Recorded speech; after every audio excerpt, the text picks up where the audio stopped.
Hello students, second exercise में हमने पढ़ा था resolved part of a force in any direction. ये फाइंड आउट करते हैं हम। Is equal to force into cosine of the angle which the force makes with that direction. ये हम पहले कर चुके हैं, इसी का के बेस पे हम आगे करेंगे। पॉलीगन लॉ ऑफ फोर्सेस, इसकी स्टेटमेंट आपको याद करनी है।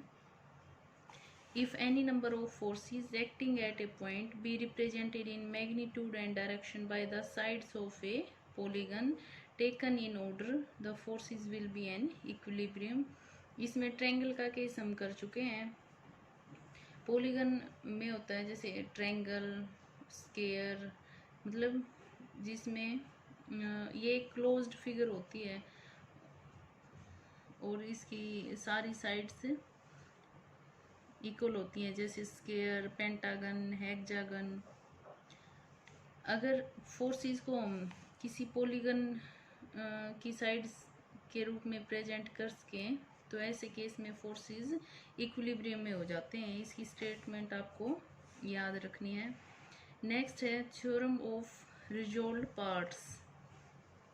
ये क्या है? The algebraic sum of the resolved part of two concurrent forces. यहाँ पे बात करिए इसने कंकरेंट फोर्सेस के रिजोल्व्ड पार्ट्स की।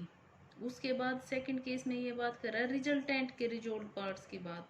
दोनों अलग अलग चीजें हैं। मान लो फोर्स P है आपके पास, फोर्स Q है, ये उनका रिजल्टेंट R है। तो एक केस में इसने P और Q के रिजोल्व पार्ट्स की बात करी है और सेकंड में इसने रिजल्टेंट के रिजोल्व पार्ट की बात करी है। ये कह रहा है किसी भी डायरेक्शन में, मान लो एक्स में, एक्सिस के लॉन्ग हम ले रहे हैं, तो P का रिजोल्व पार्ट और Q का रिजोल्व पार्ट, इन दोनों का सम इक्वल टू हो जाएगा R का resolve part in the same direction.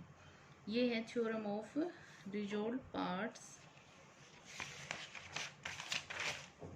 Next है generalisation of theorem of resolve parts. Last में हमने सिर्फ दो फोर्सेस लिए हैं, P और Q। ऐसे अगर n फोर्सेस हो जाएं, P1, P2, P3 up to Pn, अगर n फोर्सेस हो जाएं तब भी ये थ्योरम ट्रू रहेगी। अगर मान लो हमने n फोर्सेस ले लिए और उनका रिजल्टेंट ले लिया हमने R, तो R का इनके रिजोल्व पार्ट्स का सम, जितने भी फोर्स हैं उन सब के रिजोल्व पार्ट्स का सम इक्वल टू हो जाएगा resolve part of resultant along same direction. अगर ये OX में है तो ये भी OX में, OY में है तो OY में।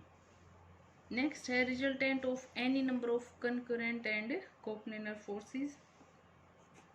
इस आर्टिकल का आपको प्रूफ करना है। Let P1, P2, Pn be coplanar forces acting at O in direction making. Direction ली है जो x एक्सिस के साथ P1 बना रहा है एंगल α1, P2 बना रहा है एंगल α2 और P3 बना रहा है एंगल α3 और रिजल्टेंट R बना रहा है angle theta with direction x। अब थ्रो और ड्रॉ, ये एक तरह से हमने कोऑर्डिनेट एक्सिस ले लिया, एक्स वाई। इसके बाद let R be the resultant making angle theta with O X. Generalise theorem of resolve parts का यूज करके एक तरफ तो हम लेंगे रिजोल्व पार्ट्स ऑफ रिजल्टेंट, जो हमने ले लिया आर कोस थीटा। अभी हमने फॉर्मूला किया था रिजोल्व पार्ट्स को लेने का, ये इटसेल्फ फोर्स है। साथ में एक्स के अलोंग बना रहे हैं तो आर एक्स के साथ कितना एंगल बना रहा है उसका कोसाइन हमें लेना है। तो cos theta equal to P1 angle बना रहा है एक्स एक्सिस के साथ α1, इसलिए P1 कोस α1। सिमिलरली ये n तक इज इक्वल टू, इसको हमने x मान लिया। ऐसे ही y के केस में हमने किया, वहाँ पे r साइन थीटा, इसको हमने y मान लिया। अब 1 और 2 इक्वेशन को स्केयर करके ऐड कर दिया, यहाँ से हमें r की वैल्यू मिल गई X square plus Y square और थीटा की वैल्यू मिल गई tan inverse y upon x। Next हम करेंगे एग्जाम्पल। सारे एग्जाम्पल सिर्फ इसी की पॉइंट पे बेस्ड हैं जो हमने अब तक किया है कि कितने भी नंबर ऑफ फोर्सेस हमें दे रखे हो उनके रिजोल्व पार्ट्स का सम इज इक्वल टू हो जाएगा रिजल्टेंट के रिजोल्व पार्ट के। और रिजोल्व पार्ट को हम कैसे निकालते हैं, इट सेल्फ फोर्स और साथ में कोस, यहाँ पे एंगल आ जाता है जो एंगल फोर्स उस डायरेक्शन के साथ बना रहा हूँ। फर्स्ट एग्जांपल में 3 फोर्सेस आपको गिवन है, direction parallel to the sides of an equilateral triangle दे रखी है, टेकन इन ऑर्डर, उनका आपको रिजल्टेंट फाइंड आउट करना है।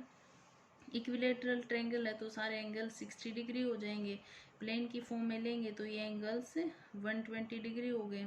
सारे फोर्सेस को हमने लिख लिया।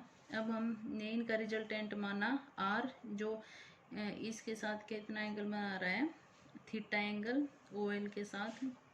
अब एक साइड में तो हो जाएगा हमारा R cos theta is equal to, अब फर्स्ट पी फोर्स हम लेंगे और इसका देखेंगे एंगल पी साथ में कोस, और ये इसके साथ कितना एंगल बना रहा है ओ एल के साथ 0, इसलिए इस केस में 0 आ जाएगा। सेकंड हम देखेंगे P plus Q force O L के साथ कितना एंगल बना रहा है 120, तो पी प्लस क्यू कोस 120।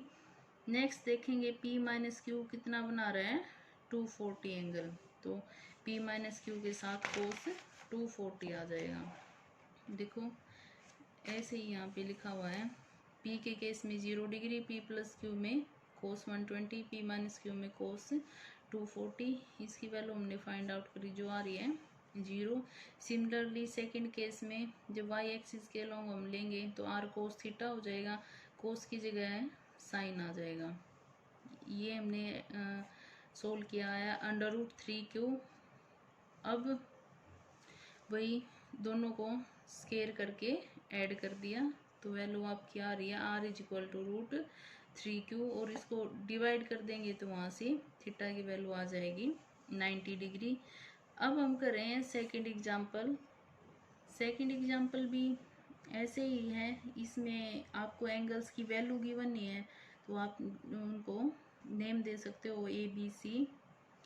यहाँ पे फोर्सेस एक्ट कर रहे हैं along sides of a triangle A B C, हमें प्रूव करना है उनका रिजल्टेंट ये होगा। हमने मान लिया फोर्स सेम फोर्स है तो पी पी पी हो जाएगा, ये एंगल अगर ए है तो 180 माइनस ए, 180 माइनस बी, 180 माइनस सी, ऐसे प्लेन में हमने इनको लिख लिया। अब इनको हम रिजोल्व करते हैं, रिजल्टेंट के लिए हो जाएगा आर कोस थीटा, इस वाले पी के लिए क्या हो जाएगा आर कोस 0 डिग्री, इस पी के लिए हो जाएगा पी, सॉरी यहाँ पे पी आएगा पी कोस 180 माइनस सी, और इस पी के लिए हो जाएगा पी कोस 360 माइनस ए प्लस सी। ये पूरा एंगल यहाँ से यहाँ तक देखा जाएगा। तो फर्स्ट केस में ये आ गया, इसको हमने लिखा। अब ए बी सी एंगल्स हैं ट्रायंगल के तो इनका सम हो जाएगा 180 डिग्री, इसको हमने लिख दिया 360 को रिमूव करके। अब सी प्लस ए को लिख सकते हैं 180 माइनस बी, फर्दर इसको सोल्व करके लिख दिया, हमें ये मिला।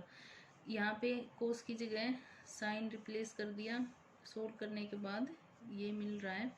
अब फर्स्ट और सेकंड इक्वेशन को फिर से स्केयर करेंगे और ऐड करेंगे, स्केयर करके ऐड करके ये टर्म्स जो कैंसिल हो रही हैं कैंसिल कर देना है, ये आइडेंटिटी यूज होगी इसमें, और लास्ट में आपको ये मिल जाएगा। ये सिंपल कैलकुलेशन है सारी। नेक्स्ट है एग्जांपल नंबर 3। यहाँ पर आपको फोर्सेस दे रखे हैं, उनका मैग्नीट्यूड दे रखा है 4, 8√3, 16, 4√3 और 8, 5 फोर्सेस दे रखे हैं आपको, और ये डायरेक्शंस भी दे रखी हैं उनकी, और ये रेगुलर हेक्सागन की साइड्स पर एक्ट कर रहे हैं। Find the resultant of the forces, इनका रिजल्टेंट आपको फाइंड आउट करना है। अब देखिए A B C D E F is a regular hexagon in which each interior angle is 120। किसी भी पॉलीगन में इंटीरियर एंगल्स का सम फाइंड आउट करने का ये फॉर्मूला होता है, जहाँ पर n है नंबर ऑफ साइड्स। मान लो ट्रायंगल का आपको फाइंड आउट करना है तो n is equal to 3 put कर दीजिए 180 आ जाएगा। स्केयर का फाइंड आउट करना है n is equal to 4 put कर दीजिए वो 360 आ जाएगा।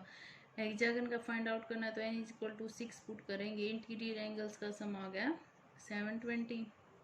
6 साइड्स हैं तो 6 एंगल्स हो जाएंगे, सम आ जाए एक एंगल आ जाएगा आपका 120। तो हेक्सागन के जितने भी रेगुलर हेक्सागन है जितने भी एंगल्स होंगे सारे 120 हो जाएंगे।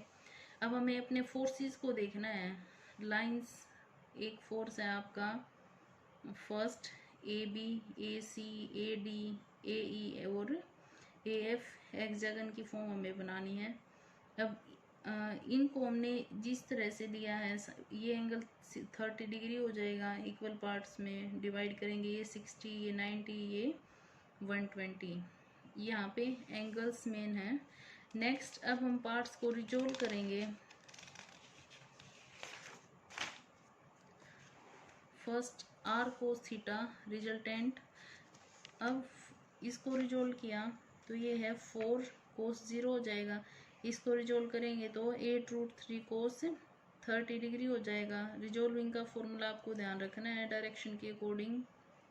16 के साथ कोस 60 हो जाएगा, 4√3 के साथ कोस 90, 8 के साथ कोस 120। ये रिजोल्व करके हमने वैल्यूज को पुट कर दिया। आर कोस थीटा आ रहा है 20, सिमिलरली आर साइन थीटा आ रहा है 20√3। जब 1 और 2 को स्केयर करके ऐड किया, वहाँ से रिजल्टेंट आपका आ गया 40 Newton's. Again theta find out करने के लिए डिवाइड करेंगे 2 को 1 से, यहाँ से tan theta is equal to √3 means theta is equal to 60 degree. सब में सेम फॉर्मूला अप्लाई होगा। रिजोल्विंग पार्ट फाइंड आउट करने का आपको पता होना चाहिए। और एंगल्स मेन है, यहाँ पर एंगल्स आपको पता होना चाहिए।